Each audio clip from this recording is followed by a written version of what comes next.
Bienvenue sur Tsunamia, le podcast dédié à la déferlante de l'intelligence artificielle. Et cette semaine, on va rentrer dans le vif du sujet, dans le cœur du sujet, puisqu'on a eu la grosse sortie de Gemini 3. Donc on va en parler, on va aussi couvrir un petit peu les autres actualités qu'il y a pu avoir du côté de Google, du côté d'OpenAI, etc. Il y a pas mal de choses à regarder et je vais vous montrer concrètement ce qu'on peut réussir à faire avec Gemini 3. Et voilà, c'est un modèle qui est clairement très impressionnant, je vous le dis déjà. Mais voilà, on va regarder tout ça sans plus tarder. Alors, première chose déjà que je voulais vous montrer avant de parler de Gemini 3, on a eu une sortie du côté de Google, c'est le modèle Sima 2. Alors pour l'instant, ça c'est un modèle qui n'est pas accessible à tout le monde, c'est un modèle qui est plutôt un modèle de démonstration et qui a pour objectif de pouvoir se mouvoir, de pouvoir se déplacer dans des environnements 3D. Alors Sima 2, du coup, ils arrivent à le faire utiliser tout simplement des jeux vidéo. Donc il y a des exemples justement de ce modèle qui est capable de se déplacer dans des environnements 3D. Donc il y a des modèles générés par le modèle Genie, qui est un modèle qui génère des environnements 3D, un autre modèle du coup proposé par Google DeepMind, et il est aussi également capable de se déplacer dans des menus, etc., de jouer à des jeux comme No Man's Sky. Il y a aussi des exemples d'autres jeux là que je suis en train de vous montrer, donc je sais plus ce qu'il y avait. Donc là il nous montre exactement typiquement dans No Man's Sky comment il peut donner l'instruction à Sima 2 d'aller directement se positionner à un certain endroit de la carte. Donc bref, ils s'en ont servi pour s'en servir dans différents jeux, etc. Pour l'instant, c'est un modèle qui est plutôt axé sur la recherche, mais c'est intéressant parce que c'est une autre façon de faire évoluer l'intelligence artificielle. Pour l'instant, on a énormément de possibilités qui sont possible avec les grands modèles de langage, donc tout ce qui est Gemini 3, etc., tout ce qui est chatbot. Mais si on veut aller plus loin et si on veut avoir des IA qui sont capables, entre guillemets, d'expérimenter la vraie vie, la 3D et se mouvoir ou interagir avec un environnement 3D, c'est très intéressant.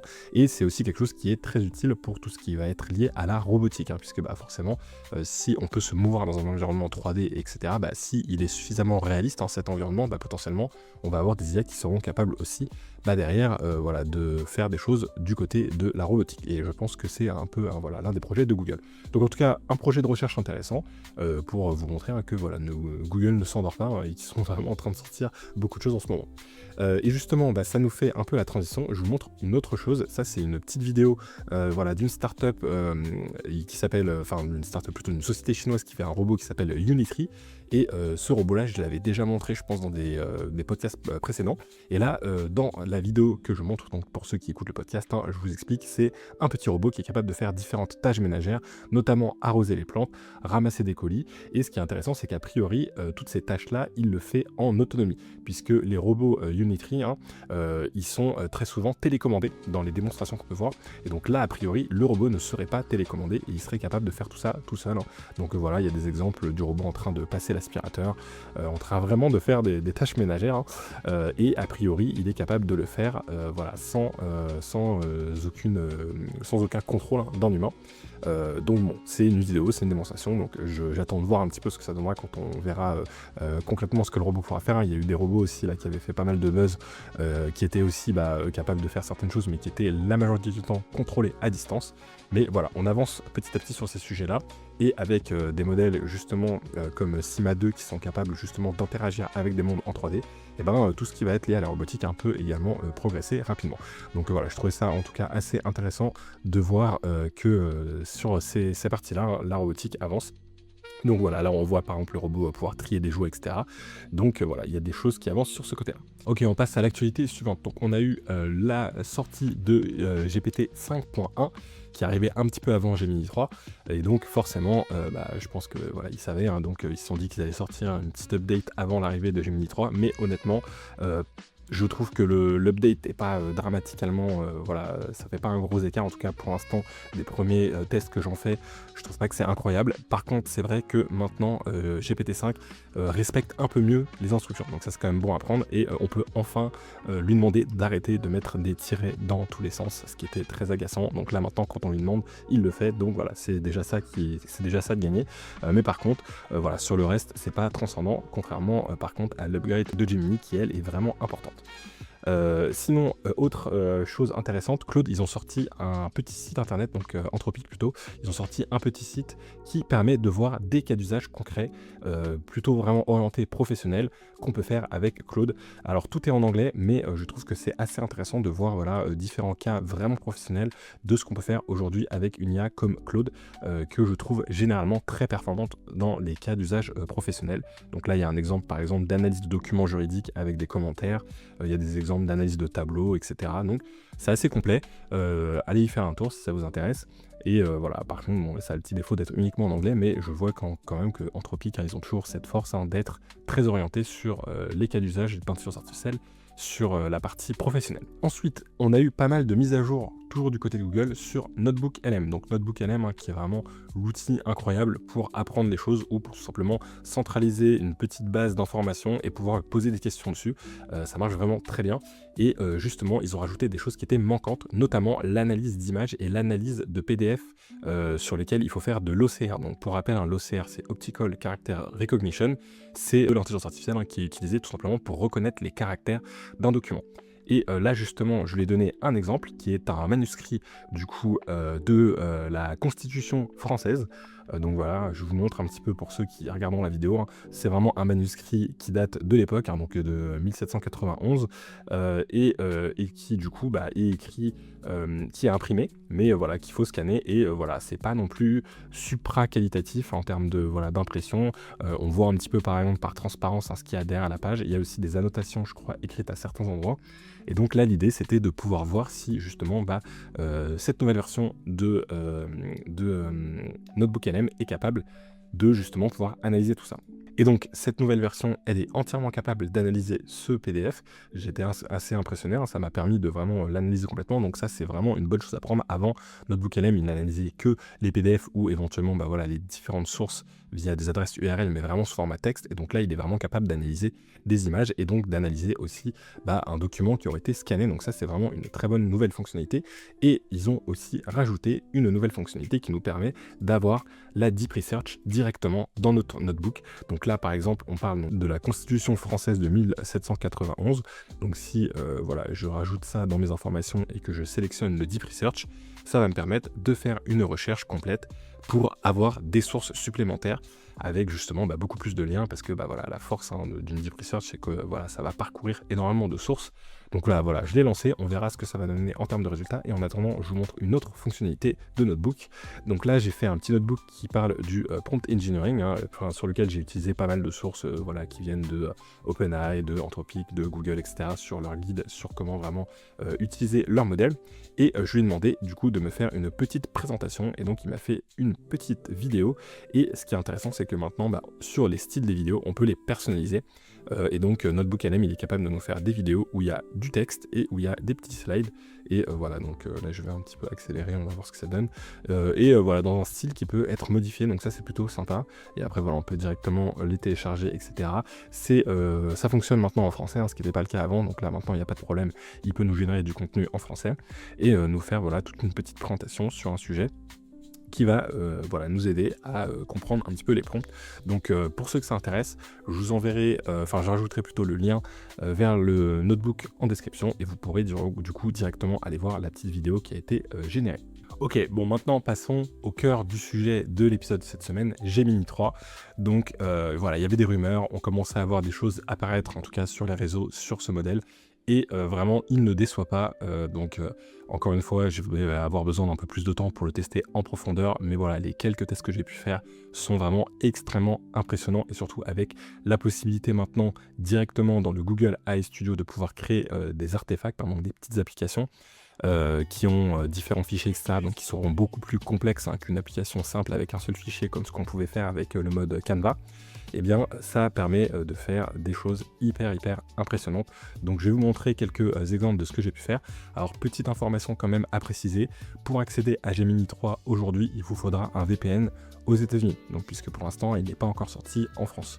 Mais voilà, juste avec un VPN ça suffit. Je l'ai testé avec des comptes, notamment avec mon compte Google+, qui est un compte avec une carte bleue française et qui est clairement identifié comme en France, mais juste le VPN m'a permis d'avoir accès à Gemini 3, donc a priori voilà, c'est pas un gros bloqueur blocage hein, comme ce qui peut voilà, se faire parfois chez Google. Donc vous pourriez y accéder assez facilement juste en utilisant votre VPN. Allez, ça y est, on attaque avec la grosse actualité de cette semaine, c'est l'arrivée de Gemini 3. Et donc j'ai fait quelques petits tests pour vous montrer un petit peu ce que ça donne. Donc déjà, première chose, Gemini 3, il est uniquement disponible si vous utilisez un VPN aux États-Unis. Donc pour l'instant, en tout cas, il devrait arriver en Europe très rapidement. Alors c'est un blocage vraiment simple à contourner, il suffit juste d'être connecté avec un VPN depuis les États-Unis. Vous avez accès après via le Google AI Studio, hein, que je vous recommande vraiment pour tester le modèle à Gemini 3. Et vous pouvez également avoir accès à Gemini 3 si vous avez un compte Google Plus ou Google Ultra. Donc les comptes payants, c'est Google Pro, enfin je sais plus, ils changent tellement de noms que oui non c'est ChatGPT Plus et c'est Google Pro.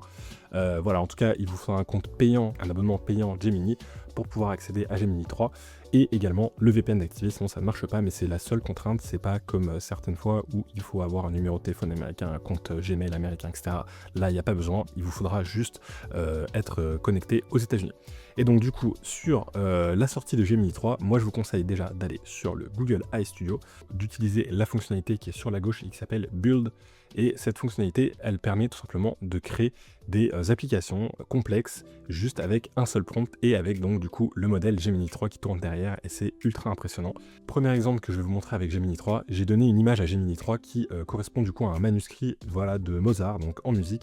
Donc je me suis dit que ça permettrait de tester sa multimodalité et ça c'est vraiment intéressant, c'est que le modèle il est multimodal. Donc là je lui ai juste donné une image, je lui ai demandé de me générer un site qui présente cette œuvre de façon didactique, essayer de faire une musique correspondante et donc il m'a généré ce petit site, alors sur lequel il faut que je réupload l'image, ça c'est un petit peu bizarre, mais une fois que je la redonne et que je lui demande de générer du coup une analyse, bah, il est capable de me faire une description du manuscrit qui est ultra précise, donc ça montre la qualité aussi du modèle de reconnaissance de caractères et d'images qui est utilisé par Gemini, puisque là il est capable de me donner voilà, les informations sur les annotations, donc premier violon, voilà, les annotations sur voilà, Allegro, Andante, solo, etc. pour avoir toutes les informations précises qui sont données à différents endroits dans le manuscrit. Donc il a été capable voilà, de bien analyser tout ça et de me faire donc une super belle analyse en me donnant aussi le contexte historique, etc. Et il m'a fait tout ça dans un site en plus où en termes de style, bah voilà, ça marche un peu avec le style de Mozart. Et on peut même générer à la fin des commentaires audio. Donc ce qui est fou, c'est que ce modèle Gemini 3 avec le modèle, le mode Google AI Studio, il est capable lui-même d'appeler d'autres modèles, y compris des modèles de génération de texte, donc comme le modèle du coup Gemini 2.5 Flash TTS pour Text to Speech. Et il est capable également éventuellement de s'appeler lui-même. Donc on peut demander à Gemini 3 par exemple de nous refaire une interface qui permet de discuter avec Gemini 3. Enfin c'est voilà, c'est l'IA qui nous fait des interfaces pour elle-même. Et donc voilà, là il m'a généré le petit commentaire qui est donc du coup un commentaire qui va m'expliquer un petit peu comment fonctionne ce manuscrit. Donc je pense que le côté faire une musique, il a peut-être pas voulu le faire parce que là il y a peut-être des questions de droit, mais bon, pourtant c'est du Mozart, donc je pense qu'il aurait pu réinterpréter tout ça, parce que a priori je pense que c'est pas du contenu qui est soumis encore au droit d'auteur, vu l'époque. Mais en tout cas voilà, il est capable de me faire ça avec un petit lecteur, donc franchement super bien animé, très sympa. Ça c'était mon premier exemple. Deuxième exemple que je voulais vous montrer avec Gemini 3. Donc cette fois-ci, je lui ai demandé à partir d'un lien. Donc c'est le lien vers le GitHub qui explique en gros comment prompter GPT-5. Et voilà, c'est quelque chose qui est tout le temps mis à jour. Donc là, ça a été mis à jour pour la version 5.1, qui est vraiment plutôt dédiée aux développeurs pour nous aider à faire des bons prompts, des bons systèmes prompts pour aider, pour avoir quelque chose d'adapté au modèle GPT-5. Et je lui ai demandé donc du coup, à partir de ce lien-là, donc je lui ai directement donné le lien, donc c'est à lui d'aller chercher les informations directement sur le lien. Je ne lui ai même pas copié, apparemment il a fait le travail. Et tout simplement de me faire un site internet qui sera un guide sur comment faire des bons prompts, et avec intégré à ça un améliorateur de prompt. Donc c'est ça qui est intéressant, c'est que encore une fois Gemini il peut appeler lui-même d'autres IA dans les interfaces qu'il nous fait, dans les petites applications qu'il nous fait. Donc ça c'est assez incroyable.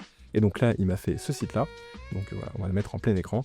Ne demandez pas, programmer en intelligence, super, avec du coup ici un transformateur de prompt. Donc là par exemple je lui ai dit fais une étude de marché de l'immobilier à Lyon, et il m'a transformé le prompt en un super prompt, voilà, en tant qu'analyste senior spécialisé en immobilier, de l'étude de marché, etc. Il m'a fait quelque chose de très détaillé, voilà, un très bon prompt que je peux aller réutiliser du coup avec un modèle comme GPT-5. J'ai même ici un petit icône pour le copier directement, et si je descends un peu plus bas, ici fois-ci, il m'a redonné les piliers du prompting pour GPT 5.1 avec voilà l'adoption de la persona, avec un exemple qui est le mauvais exemple et un exemple optimisé. Voilà, agis comme un barista expert avec 10 ans. Donc c'est des techniques qu'on utilise souvent en prompting. Ici, voilà, des techniques comme la chaîne de pensée qui nous explique un petit peu comment utiliser tout ça, la spécificité radicale, où voilà, par exemple, un mauvais exemple serait fait un résumé, mais là ce serait résume le texte ci-dessous en 3 points clés, bullet point, chaque point ne doit pas dépasser 20 mots, n'utilise pas de jargon technique. Voilà, ça va nous donner des bons exemples. La sortie structurée, donc si on veut par exemple faire des sorties très structurées avec un format comme le JSON qui peut être ensuite réutilisé pour envoyer des informations à une autre IA ou envoyer ces informations-là dans une autre application, c'est quelque chose qui peut être utilisé notamment quand on crée des agents. Ou voilà des techniques comme le few shot prompting. Donc tout ça c'est des techniques qui sont très bien documentées dans le guide d'OpenAI et donc que la Gemini a pu récupérer pour nous créer ce superbe optimisateur de prompt. Donc pareil, si ça vous intéresse, je rajouterai le petit lien vers l'application du coup dans la description de l'épisode. Autre information intéressante, on a Anthropic qui nous a fait voilà, une petite étude sur une campagne qui a eu de cyber-espionnage qui a été réalisée par une IA. Et donc, ils nous ont fait une petite explication, un article assez complet sur comment ça s'est passé. Donc, c'est pas le genre d'articles qui sont les plus simples à comprendre. Et donc, je me suis dit que j'allais faire exactement voilà, la même chose que pour du coup tout à l'heure le guide de prompt. Je lui ai demandé de me générer un site internet qui vulgarise de façon visuelle le site de Anthropic et qui le fasse au niveau, qui ensuite au niveau du style reprenne le style de mon site internet. Voilà, comme ça il reprend un petit peu le code couleur. Alors la première fois que je lui ai demandé, ça n'a pas fonctionné, c'est-à-dire que j'ai l'impression qu'il n'avait pas accès au site internet. Il m'a donné un résultat qui était en anglais et en plus au niveau du style ça fonctionnait pas du tout. Donc ce que j'ai fait, c'est que je lui ai redemandé la même chose, mais cette fois-ci je lui ai ajouté un export PDF de l'article et je lui ai rajouté des détails sur mon code couleur pour qu'il ait les informations sous forme d'image. Voilà. Et cette fois-ci, il a bien réussi à me faire un site où il a respecté le code couleur, voilà, et où il nous donne voilà, une analyse de l'attaque avec les 3 piliers de la menace, la partie intelligence, la partie agence et la partie outils MCP, qui reprend un petit peu comment l'attaque a eu lieu, et avec ici les différentes phases qu'il y a eu. Donc il y a eu une première phase qui était une phase d'infiltration, où les opérateurs ont tout simplement fait du jailbreaking pour que Claude Code notamment, puisse attaquer du coup les victimes sans le savoir. Et donc pour ça, en fait, ce qu'ils ont fait, c'est qu'ils ont décomposé les différentes tâches pour l'IA, pour que l'IA en fait ne se rende pas compte qu'elle était entre guillemets malveillante et qu'elle était en train d'essayer de pirater des systèmes. Ils ont fait ensuite une phase 2 de reconnaissance où là l'IA a pu en toute autonomie essayer justement de trouver des potentielles failles en scannant le réseau, etc. Et une phase 3 où là ils ont exploité et ils ont exfiltré des données. Et donc voilà, c'est tout ça, c'est toutes les phases qui ont pu être détaillées du coup lors de cette attaque qui a été analysée par Anthropic.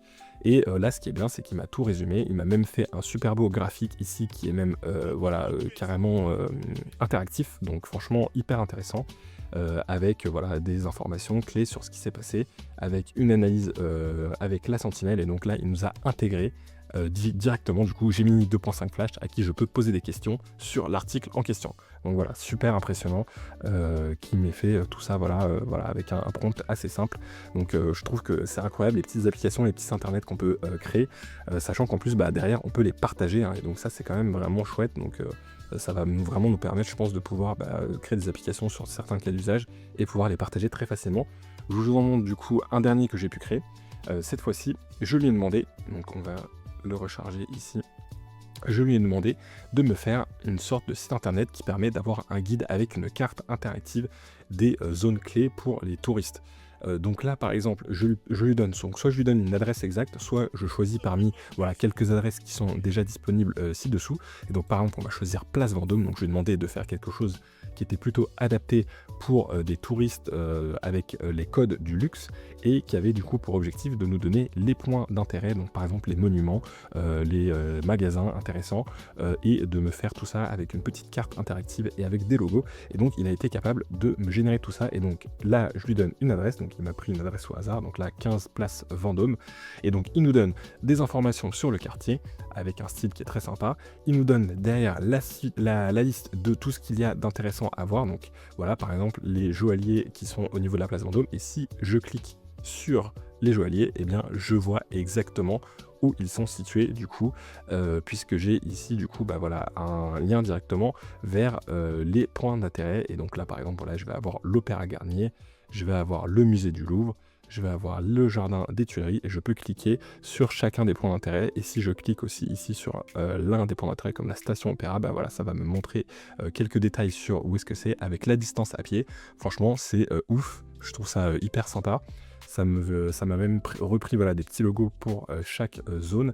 Donc ça, je ne l'ai pas fait en un seul prompt, je l'ai fait en 3 prompts. Hein. Je lui ai demandé une première version, il m'avait juste fait des points. Après, je lui ai demandé d'ajouter les logos et je lui ai demandé d'ajouter justement cette interactivité où quand je clique, j'ai directement la possibilité voilà, de voir, d'avoir un petit zoom sur la carte sur les différentes choses que je vais avoir. Et donc voilà, il a été capable de nous faire tout ça, en tout cas voilà, en 3 prompts, hein, vraiment très simple, de me faire quelque chose qui est interactif avec une petite carte. Et voilà, c'est le genre de choses qui sont quand même pas si simples que ça à faire en web coding, hein. Et donc là, Gemini 3, il a réussi à le faire sans problème. Donc voilà, je vous montre quelques petits exemples que j'ai pu voir sur internet. Donc là, c'est un Tower Defense dans le style de Minecraft. Et pareil, ça a été généré par Gemini 3 en un seul prompt. Et donc là, voilà, on peut mettre des petites tourelles qui vont tirer sur voilà, des petits zombies de Minecraft. Et ça a été fait avec pareil Gemini 3 en un seul prompt. Et ça marche quand même plutôt bien. Donc il y a beaucoup d'exemples de jeux 3D qui sont montrés. Moi, je voulais vous montrer des exemples peut-être un peu plus parlants, plus orientés, voilà, on va dire cas d'usage qu'on peut utiliser éventuellement voilà, dans le travail. Mais en tout cas, c'est vraiment une brute ce modèle, donc je vous recommande vraiment de l'utiliser. Et si vous trouvez des cas d'usage intéressants avec Gemini 3, n'hésitez pas à les rajouter en commentaire en me disant voilà, j'ai pu réussir à faire ça ou ça avec Gemini 3, sachant que vous pouvez également partager tout ce que vous avez pu créer avec Gemini 3. Voilà, vous pouvez partager les applications. Donc je vous enverrai, voilà, je vais en publier certaines pour vous les partager et vous envoyer du coup tout ça pour que vous puissiez voir aussi à quoi ça ressemble. Et donc n'hésitez pas à me partager vos propres applications, hein. J'ai hâte de voir un petit peu ce que vous serez capable de faire avec le modèle. Et enfin, dernière annonce du côté de Google, ils ont annoncé un nouvel outil qu'ils ont appelé Anti-Gravity. Et qu'est-ce que c'est que Anti-Gravity ? C'est tout simplement un IDE. Donc qu'est-ce que c'est qu'un IDE ? C'est un logiciel qui nous permet de coder tout simplement, de voilà, créer du code, analyse du code, etc. Donc c'est un compétiteur direct à Cursor ou Windsurf par exemple, hein, qui sont les deux gros outils, les deux gros IDE qui nous permettent de créer des applications avec l'IA. Donc là, c'est vraiment plutôt orienté pour les développeurs, hein. C'est pas vraiment ce qui est le plus adapté, je pense, pour les personnes qui veulent tester, de créer des applications comme ça facilement. Là, j'aurais plutôt tendance à vous recommander d'aller vers le Google I Studio, comme ça, il n'y a rien besoin d'installer. Là, vraiment, il faudra voilà, l'installer sur votre machine, mais c'est sorti directement voilà, sur macOS, sur Windows et sur Linux, donc on voit aussi la force de frappe de Google, hein. C'est pas comme OpenAI qui a tendance à généralement sortir les choses, mais uniquement sur Mac d'abord, avant que ça arrive sur voilà, les autres systèmes d'exploitation. Et ça permet notamment aussi de paralléliser des actions avec des agents qui utilisent un Gemini 3. Et donc avec Anti-Gravity, pour les développeurs, ça va leur permettre de pouvoir à la fois lancer des actions sur l'analyse de code, puis en même temps faire une revue de l'autre côté, etc. Enfin, ça a l'air d'être assez complet. Et donc voilà, j'attends de voir un petit peu des retours, hein, peut-être aussi d'autres développeurs, pour voir vraiment à quel point ils se distinguent de ses compétiteurs, donc Cursor et Windsurf. Mais voilà, Google, hein, ils ont vraiment pas rigolé hein, entre tout ce qu'ils ont fait sur NotebookLM, ce qu'ils ont proposé là du coup sur Gemini 3, et donc ce nouveau modèle, donc cette nouvelle application plutôt Anti-Gravity qui nous permet maintenant de développer des applications. Ça montre un petit peu voilà, que là, ils sont loin d'être enfin voilà, ils sont très présents, hein. Donc même si OpenAI reste leader, hein, Google, ils sont encore très bons sur tout ce qui est lié à l'intelligence artificielle. Je le dis depuis longtemps, je trouve qu'ils sont très souvent sous-estimés, alors qu'ils sont capables de faire des choses assez incroyables. Et pour rappel, hein, Gemini, donc notamment Gemini 3, c'est un modèle qui a 1 million de tokens de contexte, de taille de contexte, et donc en termes de mémoire, hein, il est meilleur que ChatGPT. Il est capable d'analyser des plus gros fichiers, des plus gros documents, et avoir une meilleure mémoire, ce qui est quand même très très utile. Et je trouve que ne serait-ce que Gemini 2.5 hein, était déjà très respectueux de nos prompts, ce qui n'était pas le cas de ChatGPT, même si là maintenant avec la correction de ChatGPT 5.1, c'est un peu moins vrai. Et donc Gemini 3 a l'air quand même d'être un petit peu pareil, même si j'aimerais, voilà, je pense que je vais le tester un peu plus en profondeur pour vous dire vraiment ce que j'en pense. Et enfin, pour conclure l'épisode, j'ai quelques petites actualités en vrac à vous donner. Alors, ce que j'ai fait, c'est que j'ai consolidé un petit peu tous les articles de presse que j'ai pu lire. Je les ai donnés à Gemini 3 et je lui ai demandé de me faire directement une présentation sur Google Slide. Et honnêtement, il a quand même plutôt bien réussi. Je vous laisse quand même regarder tout ça. Alors, c'est pas parfait, mais voilà, je trouve que c'est quand même plutôt pas mal. Et donc, il m'a récupéré mes actualités en me faisant un top 10 avec la première actualité qui concerne Amazon Prime Video. Et donc, Amazon, dans Prime Video, ils vont faire des résumés qui vont être générés par IA. En tout cas, le montage va être généré par IA. Et donc, voilà, ça va permettre de refaire des petits résumés des épisodes précédents, entre guillemets. Tout ça généré par IA. Donc, voilà, j'attends de voir un petit peu ce que ça donne. Mais c'est quelque chose qui va arriver en bêta. Ensuite, donc du coup, forcément, la grosse actualité de cette semaine, c'était l'arrivée de Gemini 3 et de leur nouveau IDE, donc Anti-Gravity, qui permet du coup aux développeurs de coder des applications avec Gemini 3 notamment. On a une autre actualité qui était intéressante, c'était du côté de DeepMind qui ont fait Alpha Proof, qui est donc une IA qui est spécialisée dans la résolution de problèmes mathématiques et qui a fait du coup médaille d'argent aux Olympiades internationales de mathématiques. Donc on en avait déjà parlé aussi sur tout ce qui est lié aux Olympiades de mathématiques. Il y avait déjà eu des très bons résultats aussi également de la part de GPT-5. Après, le problème, c'est que c'est des modèles qui ne sont pas exactement les modèles auxquels on a accès. Et moi, voilà, je me méfie toujours des benchmarks. Bon, c'est pareil, typiquement, Gemini 3, sur des benchmarks, il est très bon, mais je trouve qu'il y a quand même rien de mieux que de tester vraiment les modèles, parce que il y a des modèles comme typiquement Claude, qui est souvent un peu en retrait sur les benchmarks par rapport à ChatGPT, et pourtant, il y a beaucoup de situations dans lesquelles je préfère vraiment ce que Claude est capable de faire par rapport à ChatGPT. Faut pas sous-estimer tout ce qu'il y a autour de ces benchmarks, voilà, et vraiment voir dans la vraie vie à quoi le modèle ressemble et qu'est-ce qu'il est capable vraiment de faire, parce qu'il y a plein d'autres paramètres à prendre en compte, à quels outils le modèle a accès, quelles sources il peut utiliser, etc. Et tout ça, ça fait que voilà, quand on s'en sert dans la vraie vie, on a souvent une expérience qui est assez différente. Autre information intéressante, on a Lovable, donc Lovable qui vous permet de créer des sites internet pareil en quelques prompts, voilà, un outil que moi j'apprécie beaucoup, c'est avec ça notamment que j'ai monté mon site internet, et donc du coup ils ont atteint 200 millions de revenus récurrents annuels, donc voilà, c'est assez énorme pour une entreprise qui est une start-up européenne, et ils sont a priori très contents pour l'instant d'être encore en Europe, donc tant mieux pour eux, ça fait partie voilà, des rares start-up européennes qui sont très fortes dans l'IA et pour lesquelles ça se passe bien. Autre actualité intéressante, on a de plus en plus de divorces aux États-Unis qui seraient a priori causés par des chatbots. En fait, voilà, c'est des attachements, des personnes qui seraient attachées émotionnellement à leur chatbot, et donc ça crée des tensions dans des couples mariés, et donc ce serait une des nouvelles causes de divorce qui apparaît aux États-Unis. Donc c'est vrai que ça, j'en avais parlé, mais il y a de ça quasiment 2 ans maintenant, où je parlais des potentiels risques qu'on a des relations avec des personnes qui créent des relations avec les IA. C'est des choses qui commençaient à arriver déjà avec Character.ai qui à l'époque permettait de discuter avec des IA un petit peu personnifiées. Le site a beaucoup évolué depuis et il fonctionne aussi maintenant très bien, avec notamment la possibilité d'avoir des conversations en audio, des conversations aussi également maintenant en vidéo, et donc c'est un vrai sujet. Alors, voilà, il y a des personnes qui se lient d'amitié avec des IA, et c'est un réel risque qu'on a, donc voilà, c'est quelque chose à surveiller, une tendance qui va probablement augmenter dans l'avenir, et sur laquelle je serais intéressé d'avoir par exemple un sociologue pour pouvoir discuter de ce sujet-là. Je suis en train justement là d'ailleurs d'essayer de contacter pas mal de personnes pour avoir des nouveaux invités pour pouvoir faire un petit peu plus souvent d'interviews avec le podcast, donc dites-moi aussi si c'est quelque chose qui vous parle ou pas, mais j'aimerais bien pouvoir potentiellement alterner avec une fois, un épisode sur 2 où je ferai un coup en interview et un coup plutôt de l'actualité. Ça me permettra aussi d'être moins sur tout le temps traiter à chaud les actus et de pouvoir vous parler vraiment des grosses actus qu'il y a eu sur les 15 derniers jours, et notamment pouvoir tester un peu plus en profondeur quand il y a des sorties de modèles comme la Gemini 3, et de pas forcément tout le temps être dans l'urgence. Donc dites-moi aussi si c'est quelque chose qui vous intéresse ou pas. Ensuite, prochaine actualité, des investissements massifs de la part de Microsoft auprès de Anthropic. Donc Microsoft a investi 30 milliards de dollars auprès de Anthropic, et ils ont fait un partenariat stratégique pour des infrastructures cloud, en partenariat également avec Nvidia, dont on a du mal à se passer quand on veut faire des infrastructures dédiées à l'IA. Et donc voilà, ça montre que Microsoft ne veut pas uniquement se lier à OpenAI, et donc maintenant travaille également avec Anthropic, qui d'ailleurs est intégré dans certaines versions de Copilot, pas dans toutes, notamment pas dans les versions Copilot Pro auxquelles on a accès nous en Europe. Voilà, pour l'instant c'est uniquement pour les Copilot pour les utilisateurs particuliers, et uniquement uniquement aux États-Unis. Mais ça permet notamment d'avoir un agent qui fonctionne un peu mieux avec Excel, ce qui n'est toujours pas le cas de Copilot, du Copilot Pro classique qu'on a aujourd'hui, qui pour l'instant est toujours un petit peu le mauvais élève et qui est un peu au fond de la classe et qui est un peu le dernier. On va pas se mentir, comparé à du ChatGPT ou à du Claude, il est souvent bien moins performant. Ensuite, on a une petite citation qui était intéressante de la part du PDG de Hugging Face, donc Hugging Face qui est la plateforme sur laquelle on peut partager des modèles liés à l'intelligence artificielle, qui nous parle d'une bulle des LLM et qu'elle pourrait éclater l'année prochaine. Donc voilà, même Sundar Pichai, donc le CEO de Google, enfin de Alphabet, en a parlé. Il y a des risques sur une potentielle bulle liée à l'IA, et si cette bulle explose, tous les grandes entreprises tech seraient potentiellement impactées. En tout cas, ce qui est intéressant avec le PDG de Hugging Face, c'est qu'il nous dit que l'IA, elle est aussi qu'elle n'est pas prête d'éclater sur tous les autres sujets, donc tout ce qui va être lié à la biologie, la vidéo, l'audio. L'IA, ce n'est pas uniquement les grands modèles de langage, ce n'est pas uniquement les assistants IA.